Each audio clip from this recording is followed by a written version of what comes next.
My name is Nkeiru Okoye, and my background in music started when I was a kid.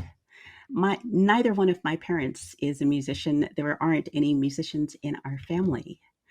And I just started kind of singing lyrics to poems you'd see in children's books. So I think of, Peter Rabbit. You're reading the Peter Rabbit book, and it says Peter opened the window and sang his morning song. And I would hear the music, and I thought everybody did that. So here I am singing Peter Rabbit's morning song. And yeah, it wasn't until years later that I realized other people didn't do that. It's not I didn't decide to be a composer, I just was one. I was looking just for a new place. After the pandemic, I just needed just a fresh start. And I had all of these things that I wanted to do and had all these things about a situation. So it was a hypothetical situation that I wanted. And I'm looking, and suddenly I see this ad for the Creators Corps. And I don't know if I was particularly looking for that or something, but I read it and said, huh, this has all the criteria that I was looking for. It's right here. So it just made sense. If you're looking for something and you see someone advertising, you know, you just go ahead and do it. I just think it's going to be a lot of fun. And I hate to say it in such just a simple term like having fun, but I started off in orchestra world. I wanted to write music for orchestra. My first pieces were for orchestra. And I was teaching composition and theory at a school, and it's an HBCU, or historically black college university, and they had this amazing choir. And the kids in my theory class would really make music out of their choral analyses, and I thought, huh, that's different. So I was supposed to be writing for this choir, and I absolutely loved this sound. And so I ended up writing what became an opera. And this is my opera, Harriet Tubman, When I Crossed That Line to Freedom. And people really seemed to like it. And so there were people singing the Harriet Tubman songs all these different places. And I became known as an opera composer. And so it's it had gotten to be most of my commissions would come in, and it's like, okay, can you write a song cycle? Can you write We're XYZ Chamber Group? Can you write something? And I get all excited. Yes, and we want you to do something with words. I'm thinking, I have to get out. Oh, I love writing for the voice, but I love writing for the orchestra. And so this is just kind of a homecoming for me, just coming home to orchestra writing. And it's just a different type of energy. Also, I love the idea that this is an orchestra where they're looking for people to engage the community. And a lot of orchestras don't do that, or they just do it in different ways. And with this, it wasn't just come in and write something for us. We want you to come in and work with the community. So it's an entirely different type of model. And I think it's wonderful. I went to Oberlin Conservatory. It's in Ohio. And I really started learning how to compose at that point. When I got to Oberlin, I'd never actually had official composition lessons. I was just writing and writing whatever I could hear. So it was my first exposure to new music. A lot of it I found to be overly dissonant and it's a little bit scary.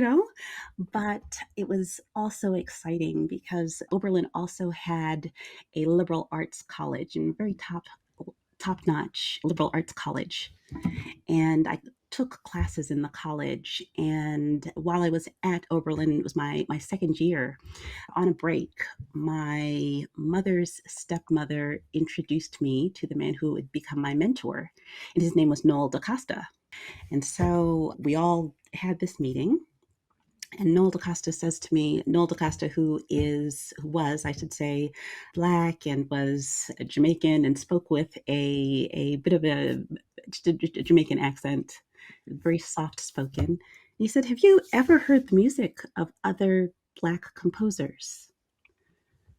And I thought, huh. I never had. I had never actually heard the music of like real composers who looked like me.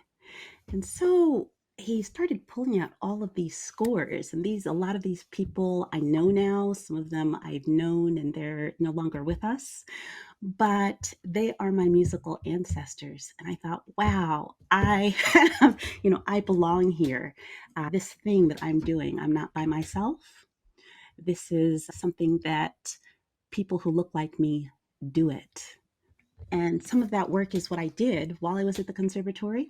Some of it is what I did when I got to grad school. I went to Rutgers to work with Noel DaCosta. And I would do these, the guys would get together and they would do their male bonding thing. And I was kind of left out in the lurch. And so I had a faculty advisor, and she said, well, if they will not let you in their concert, then we will create a concert. And so we did Rutgers' first Black History Month concert at the School of the Arts. The community was invested, and it was everybody. And having all those people out, having the people that looked like me, having the people who didn't look like me, having everyone around, and it was a new music concert. That's the type of thing that I'm hoping to bring to Louisville. I have not, but that's mainly because I like to go into a community and find out the community's history and that community's story. And I like to, sometimes I'll go and engage the people and ask them, what stories are you interested in? When I did something with Detroit Symphony, I did something similar, and I went in and researched that community, and I did a piece called Black Bottom. And I went out and interviewed all these different people, and each time we interviewed those people, we gave them a free ticket to the concert. And so all of them, they all came out to this event. And so, something like that. I know that Louisville particularly has a history with the Underground Railroad. And so I might do something about, someone who's there. I might do something about someone who's current. And, some people, a lot of times people ask if I only write music about Black people. And of course, that's not the case. But I am drawn to all things African and African American because I'm half Nigerian, I'm half African American. So I do write those types of stories. I also know that the Queen's Gambit happens in Louisville. So I think that would be a really neat thing to look up some of these different type of stories. So I am open. I'm really super excited about what's to come. Two things. One is that I'm also a doll maker, and a lot of people don't know that. But I create dolls, and I love sewing, so that's one thing. And because I love doing things with my hands, I play with food. So I create gingerbread houses. So those are two things that you wouldn't necessarily know about me.